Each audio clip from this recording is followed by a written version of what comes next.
محترم ناظرین السلام علیکم۔ میرے پہلے شوہر نے مجھے طلاق دی تو میری چاچی نے میری دوسری شادی کر دی۔ دوسرا شوہر کام پر جاتا تو مجھے زنجیروں سے باندھ کر جاتا۔ اسے شک تھا میں اس کی پیٹھ پیچھے غیر مردوں سے ملتی ہوں۔ میں رو رو کر دعا کرتی کہ میرا دوسرا شوہر مر جائے۔ ایک روز وہ گاڑی کے نیچے آ کر مر گیا۔ میں بہت خوش ہوئی، مگر اگلے روز ایک مجھے خط موصول ہوا۔ میں نے کھول کر پڑھا تو میرا دل پھٹ گیا۔ میں بھاگتی ہوئی شوہر کی قبر پر گئی تو وہاں کچھ عورتیں میرے شوہر کے ساتھ مل کر توبہ توبہ، میرا نام علیزہ ہے، میری شادی چچا اور چچی نے جائیداد حاصل کرنے کے لیے نشئی سے کروا دی تھی۔ میرے ماں باپ میرے بچپن میں ہی فوت ہو گئے تھے۔ بس تب سے جائیداد کی لالچ میں میرے چاچا اور چچی نے مجھے پالا تھا۔ مجھے اس گھر میں 2 جوڑوں میں رخصت کر دیا گیا۔ میں دل میں امید لیے پیا گھر آ گئی، مگر شوہر کے گھر قدم رکھا تو معلوم ہوا ابھی آزمائش باقی ہے۔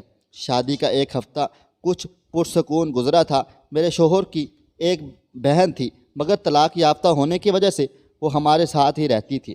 میرا شوہر کوئی کام نہیں کرتا تھا، بس نشہ کرتا اور رات بھر گھر سے باہر رہتا تھا۔ میں اگر گھر کے خرچ کی بات کرتی تو میری نند اور شوہر مجھے ذلیل و رسوا کرنے میں کوئی کسر نہیں چھوڑتے تھے۔ ایک دن جب گھر میں کھانے کے لیے کچھ بھی نہیں تھا تو میں نے اپنی نند سے کہا، باجی بھوک سے برا حال ہو رہا ہے، کچھ کھانے کو نہیں ہے؟ تو میری نند نے جواب دیا، میری پیاری بھابھی، جہیز میں تم کوئی باغ نہیں لائی تھی جس کی بہانہ آمدنی سے تمہیں پکوان پکوا کر کھلائے جائیں؟ جب میں بھوک سے نڈھال ہوئی تو اپنی پڑوسن کا دروازہ کھٹکھٹایا۔ کچھ دیر دستک کے بعد جب پڑوسن نے دروازہ کھولا تو مجھے منتظر پا کر حیران و پریشان ہو گئی۔ مجھے شرم آ رہی تھی کہ کیسے کھانا مانگوں۔ شاید وہ میرے چہرے سے بھوک کا اندازہ لگا چکی تھی۔ وہ خاموشی سے گھر کے اندر چلی گئی اور تازہ کھانا لا کر مجھے تھما دیا۔ میں بھوک کی تاب نہ لاتے ہوئے بے تابی سے کھانا کھاتے ہوئے گھر آ گئی تھی، مگر گھر میں قدم رکھتے ہی اندازہ ہوا میں کتنی بڑی غلطی کر چکی ہوں۔ میری نند اور میرا شوہر دروازے پر میرا منتظر تھے۔ جیسے ہی میں گھر میں داخل ہوئی، میری نند نے مجھے بالوں سے پکڑ کر فرش پر دے مارا اور میں درد سے بلبلا اٹھی۔ تب ہی اچانک میرے شوہر نے مجھ پر تھپڑوں اور مکوں کی بارش شروع کر دی۔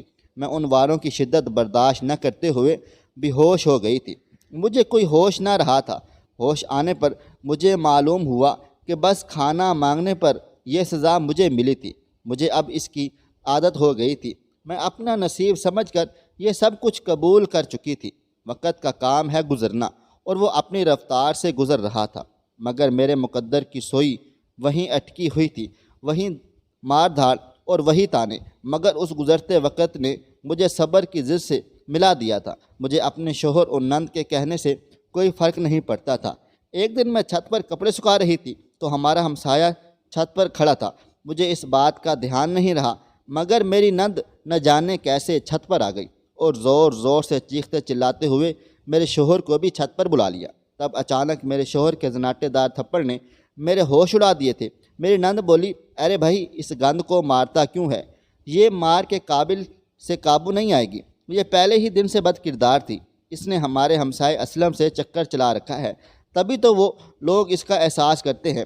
یہ ان کو بتاتی ہوگی کہ میرا شوہر اور نند مجھ پر ظلم کرتے ہیں۔ ہائے، کیا عزت رہے گی ہماری؟ اس محلے میں میرے اوسان خطا ہو گئے تھے کہ یہ میری نند کیا بول رہی ہے، ایسا کچھ بھی نہ تھا۔ نہ جانے کیوں وہ جھوٹ بول رہی تھی۔ میں نے کچھ کہنے کے لیے لب کھولے تو میرے شوہر نے ایک اور تھپڑ میرے منہ پر مار دیا اور ایک ہی سانس میں پورا آسمان میرے سر پر گرا دیا۔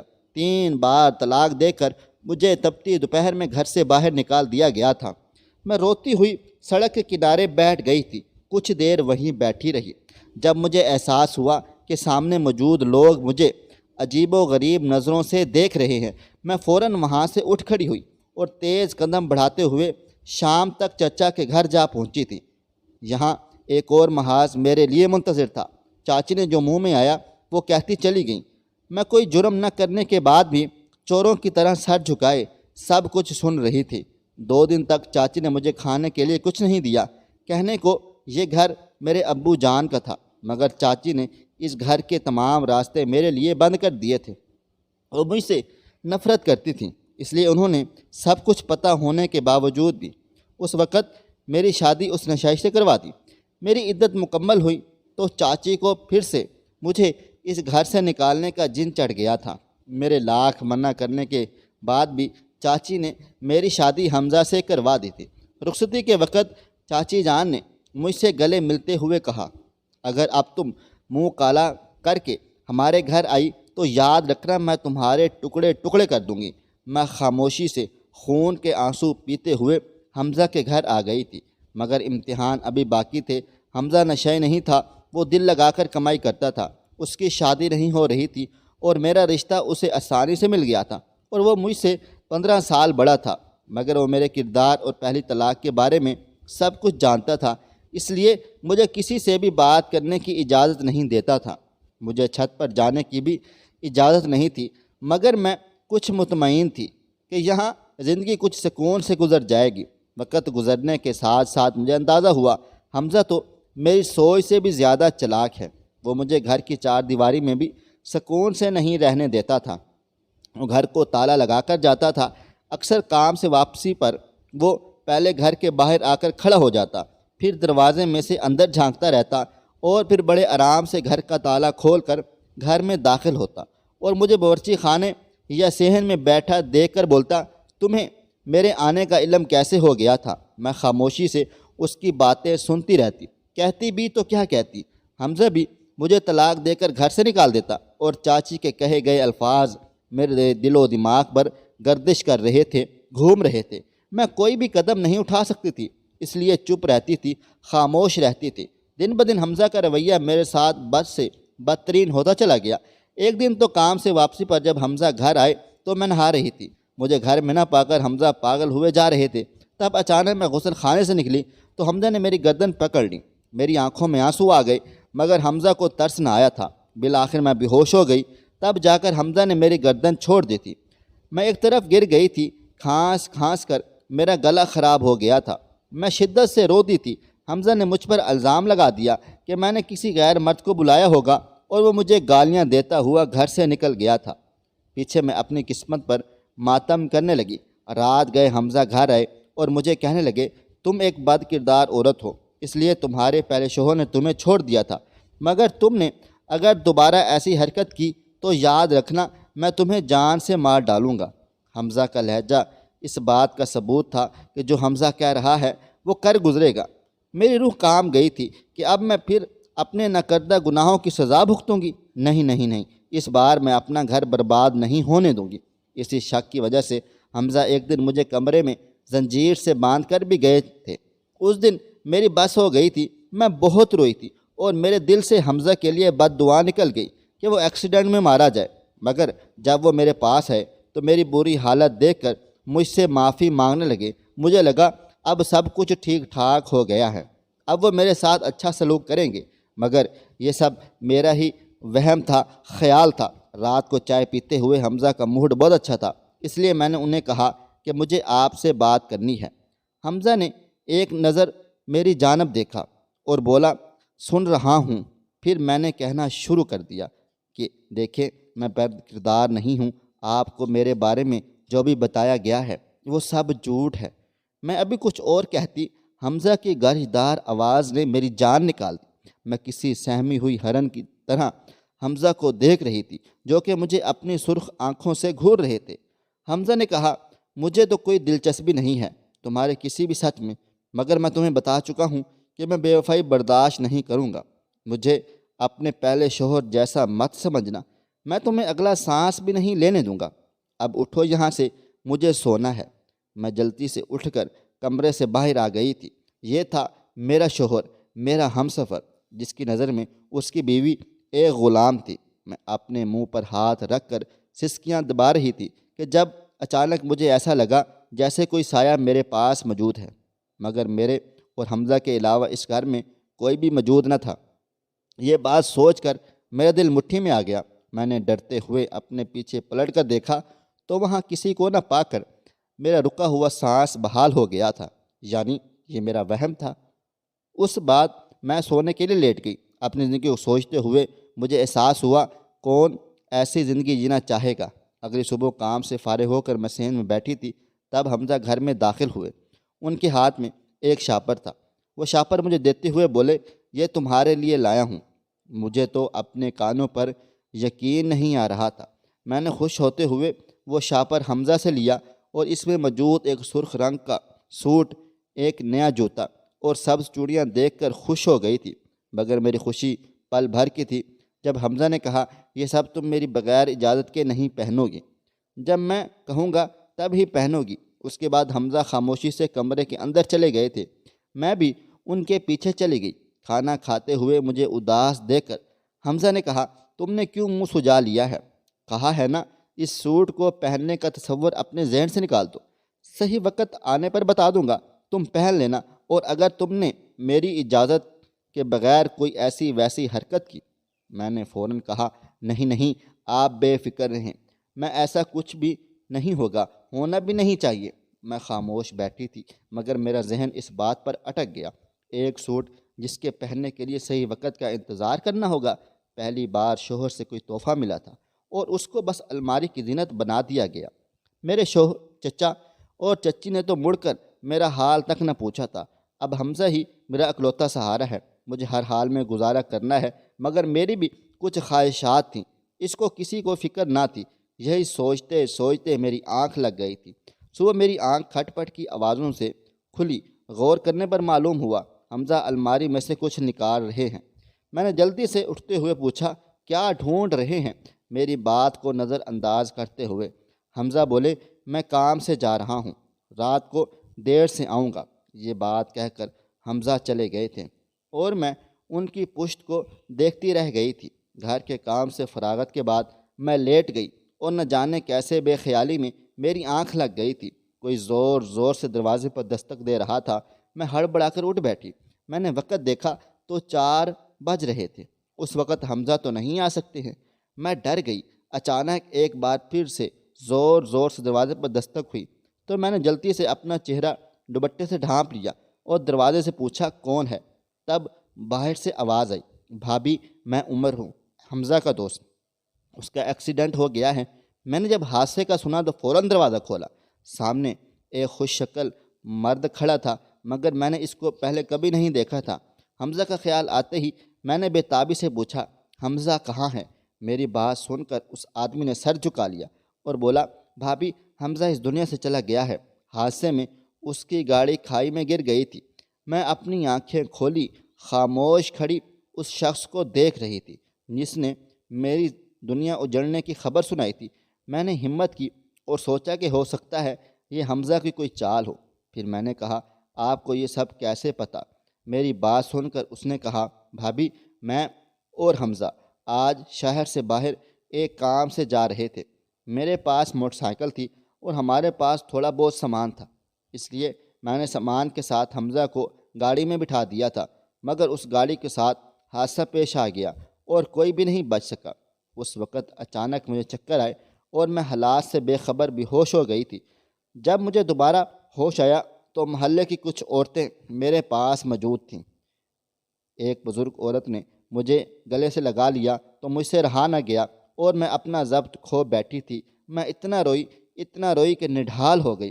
قسمت کے اس ظلم پر مجھے صبر نہیں آ رہا تھا۔ میں اپنا ٹوٹا پھوٹا وجود لے کر کمرے میں بیٹھی تھی جب چاچی مصنوعی رونا روتے ہوئے مجھ سے لپٹ گئی۔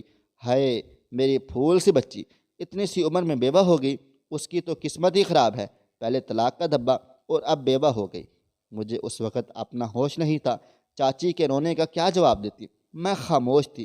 جب چاچی بولی، میری بات دھیان سے سن، تیرے میاں کے کچھ رشتہ دار تھے جو کہہ رہے تھے اس کی جائیداد بھی ہے، پگلی اب تو اس کی جائیداد کی مالک بن گئی ہے، تو خوش ہو جا، اس شکی یا گل نفسیاتی انسان سے تیری جان چھوٹ گئی ہے اور اب تو اپنی مرضی کی زندگی گزار لینا۔ تو یہ گھر بیچ کر میرے پاس آ جا، یہاں اکیلی کیسے رہے گی، میں تیرا خیال رکھوں گی۔ میں جانتی تھی چاچی کبھی میری سگی نہیں ہو سکتی، انہیں اس وقت بھی اپنی ہی پڑی ہوئی ہے، جب کہ میرا یہاں سب کچھ لٹ گیا تھا، مگر ان کو بس دولت اور گھر کی پڑی ہوئی تھی۔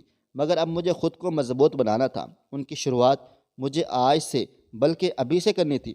چاچی جان آپ بے فکر رہیں، میں یہاں اپنے شوہر کے گھر میں اکیلی نہیں ہوں، ان کی یادیں ہیں میرے پاس، میری زندگی گزر جائے گی، اور آپ تو بس دعا کریں کہ اللہ تعالیٰ مجھے آپ کے در پر نہ لائے۔ میرا شوہر جیسا بھی تھا وہ میرے لیے بہت اچھا تھا۔ امید ہے آئندہ آپ میرے معاملات میں دخل اندازی نہیں دیں گی۔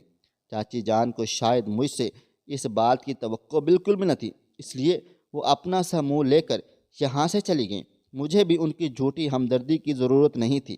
محلے کی کچھ بزرگ خواتین مجھے صبر کی تلقین کرتے ہوئے چلی گئیں۔ اب میں تھی اور حمزہ کا گھر، میں دیوار سے ٹیک لگائے بیٹھی تھی۔ جب میرے بے قرار دل نے چاہا کہ حمزہ کا دیا ہوا سوٹ تو اٹھا کر دیکھوں، میں نے تڑپ کر اپنی الماری میں سے وہ شاپر نکالا جس میں میرے لیے لایا ہوا حمزہ کا پہلا تحفہ تھا۔ میں اس سوٹ کو خود سے لگا کر بہت زیادہ روئی تھی۔ وقت کے گزرنے کا پتہ ہی نہیں چلا۔ ایک ہفتے تک میں نے حمزہ کی یادوں کے سہارے جینے کی کوشش کی تھی۔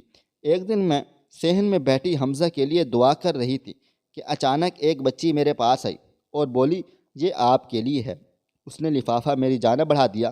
میں نے وہ لفافہ تھاما اور وہ بچی فوراً وہاں سے بھاگ گئی تھی۔ میں نے وہ لفافہ لے کر ایک طرف رکھ دیا اور خود باورچی خانے میں چلی گئی۔ کام وغیرہ میں دن گزر گیا، میں اس لفافے کو سرے سے ہی بھول گئی تھی۔ اگلے دن جب میں صحن میں جھاڑو لگا رہی تھی تب میری نظر اس لفافے پر گئی۔ میں نے یاد کیا کہ کل اسے یہیں چھوڑ دیا تھا۔ میں نے جھاڑو ایک طرف رکھی اور اس لفافے کو کھولا۔ اس میں ایک خط تھا۔ اس خط کو کھول کر پڑھتے ہوئے میرا دماغ چکرا گیا تھا۔ مجھے اپنی ٹانگوں پر کھڑے رہنا مشکل لگ رہا تھا۔ میں فوراً بیٹھ گئی۔ یہ سب کیا تھا؟ میں خط ایک طرف رکھ کر دیوانہ وار گھر سے باہر ارد گرد والے لوگ مجھے حیرت سے دیکھنے لگے، مگر مجھے کسی کی فکر نہ تھی۔ آخر کار میں اپنی منزل کے سامنے تھی۔ میرا دل بڑی تیزی سے دھڑک رہا تھا، جسم میں کپ کپی واضح تھی۔ میری آنکھوں پر یقین نہیں آ رہا تھا، میری آنکھیں نم تھیں۔ تب اچانک میں نے دوڑ لگا دی اور فوراً جا کے حمزہ کے سامنے کھڑی ہوگی۔ میری آنکھوں سے بے اختیار آنسو نکل رہے تھے۔ حمزہ نے میری آنکھوں سے نکلتے ہوئے آنسوؤں کو اپنے ہاتھ سے صاف کیا تھا اور پھر بولے، بس اب بہت رو لیا تم نے، اب بس چپ ہو جاؤ۔ اس کے بعد حمزہ میرا ہاتھ تھام کر ایک کار میں بیٹھ گئے۔ میں نے کچھ بولنا چاہا مگر اس سے پہلے ہی حمزہ بولے کہ آج تم چپ رہو، ابھی میں تمہیں سب کچھ بتاؤں گا، تمہاری سب الجھنوں کو سلجھا دوں گا۔ میں مطمئن سی ان کو دیکھتے ہوئے چپ چاپ ہو گئی۔ یہ مجھے سب ایک خواب معلوم ہو رہا تھا مگر میں بہت پرسکون تھی۔ میں اس خواب سے نہیں نکلنا چاہتی تھی۔ شاید بے چینی کی وجہ سے مجھے آج سکون کی نیند آئی تھی۔ دوبارہ حمزہ کے جگانے پر میں اٹھ بیٹھی، اپنی سوالی نظروں سے حمزہ کو دیکھنے لگی۔ پھر میں نے ارد گرد نظر گھمائی تو مجھے احساس ہوا میں جنت میں آ گئی ہوں۔ چاروں طرف سمندر ہی سمندر تھا اور میرا ہاتھ حمزہ نے اپنے ہاتھ میں لیا ہوا تھا۔ آج تک کبھی انہوں نے مجھے اس طرح سے نہیں پکڑا تھا۔ میں اس منظر میں کھو سی گئی تھی۔ تب اچانک سے حمزہ کہنے لگے، میں جانتا ہوں تمہارے دل و دماغ میں بہت سارے سوالات ہیں، بس اتنا جان لو کہ اب ہم دونوں ایک دوسرے کی مکمل دنیا بن گئے ہیں۔ ہم سارے دوغلے رشتے پیچھے چھوڑ آئے ہیں۔ یہ سب تمہاری چاچی کا کیا درا ہے۔ دراصل میں اس کا دور کا عزیز ہوں۔ تمہاری شادی اس نے میرے ساتھ کروائی تھی اور اب وہ میرے ہاتھوں تم پر ظلم کروانا چاہتی تھی۔ وہ روز مجھے اپنے گھر بلا کر بھڑکاتی رہتی تھی۔ ایک دن تمہارے سابقہ شوہر سے ملوانے لے گئی۔ وہ وہاں جا کر اس نے کہا، حمزہ اس سے ملو اور پوچھو کہ کیسے اس نے علیزہ کو رنگے ہاتھوں پکڑا تھا۔ مگر اس سے پہلے تمہاری چاچی کچھ کہتی وہ انسان بولا، نہیں حمزہ یہ سب جھوٹ ہے، میں ایک نشائی آدمی ہوں۔ اب تو میں نے نشہ چھوڑ دیا ہے مگر اس وقت اپنی بہن کے پیسوں سے میں نشہ کرتا تھا اور وہ جو کہتی تھی میں اسے مان لیتا تھا۔ علیزہ پاک دامن لڑکی ہے، یہ ایک غلط فہمی تھی۔ میں نے اس پر بہت زیادہ ظلم کیے تھے۔ اپنی بہن کے کہنے پر میں نے اپنا گھر تباہ و برباد کر دیا تھا اور دیکھو وہی میری بہن اپنے آشنا کے ساتھ بھاگ گئی ہے۔ اس کے بعد وہ زاروں قطار رونے لگا تھا مگر تمہاری چچی مجھے بلیک میل کرتی رہی کہ تم علیزہ پر ظلم کرو گے ورنہ میں تمہاری طلاق کروا دوں گی۔ اس وقت میں بہت مجبور ہو گیا تھا، میں تمہیں کھونا نہیں چاہتا تھا مگر وہ کسی بھی صورت ہمارے گھر میں سکون نہیں چاہتی تھی۔ اسی لیے میں نے تمہاری چچی سے جان چھڑوانے کے لیے اپنی موت کا جھوٹا منصوبہ بنایا اور آج سے ہماری الگ دنیا ہوگی۔ مجھے امید ہے تم مجھے معاف کر کے میرے ساتھ اچھی زندگی گزارو گی۔ میں وعدہ کرتا ہوں تمہیں کبھی کوئی تکلیف نہیں دوں گا۔ میں حمزہ کی باتیں سن کر مسکراتی اور اس کے ہم قدم چلتے ہوئے اپنی پچھلی زندگی کو ایک برا خواب سمجھ کر بھول گئی تھی۔ آج اس بات کو 6 سال گزر گئے ہیں۔ ہم وہ شہر چھوڑ کر دوسرے شہر آ گئے تھے۔ حمزہ اور میرا 5 سال کا بیٹا بھی ہے۔ میں بہت خوش و خرم ہوں۔ وہ زندگی جس کا تصور میں نے خواب میں کیا تھا، آج وہی خواب حقیقت بن گیا تھا۔ حمزہ بھی اپنے وعدے کے پکے نکلے تھے۔ انہوں نے مجھے ہر خوشی دی تھی۔ نئے سرے سے کاروبار شروع کیا۔ اللہ تعالیٰ کے فضل و کرم سے اس میں کامیابی ہوئی اور آج ہمارے گھر میں ہر آسائش موجود تھی۔ میں اپنے رب کی شکر گزار تھی جس نے مجھے کانٹوں سے نکال کر گلاب تک پہنچا دیا تھا۔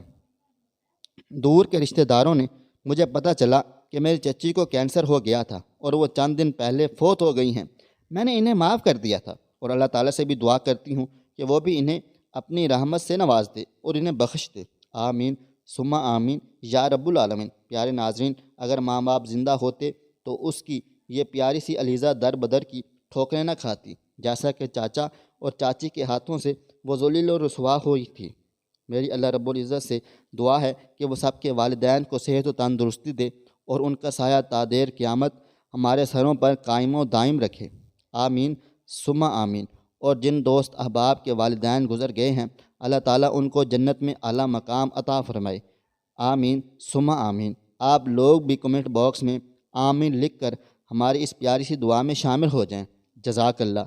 خواہش صرف اتنی ہے کہ کچھ الفاظ لکھوں جس سے کوئی گمراہی کے راستے پہ جاتے جاتے رک جائے، اور نہ بھی رکے تو سوچ میں ضرور پڑ جائے۔ پیارے دوستو، امید کرتا ہوں کہ آپ کو یہ ہماری کہانی پسند آئی ہوگی۔ کہانی پسند آئی ہو تو اس ویڈیو کو لائک کریں، کمنٹس کریں، شیئر کرنا بالکل بھی نہ بھولیں۔ اور ہاں، اگر آپ لوگ اس چینل پر نئے ہیں تو اس چینل کو سبسکرائب ضرور کریں اور نوٹیفیکیشن کو ضرور دبائیں تاکہ آنے والے سب سے پہلے کہانی آپ کو مل سکے۔ ملتے ہیں کل ایک نئی اور دلچسپ کہانی کے ساتھ۔ اللہ حافظ۔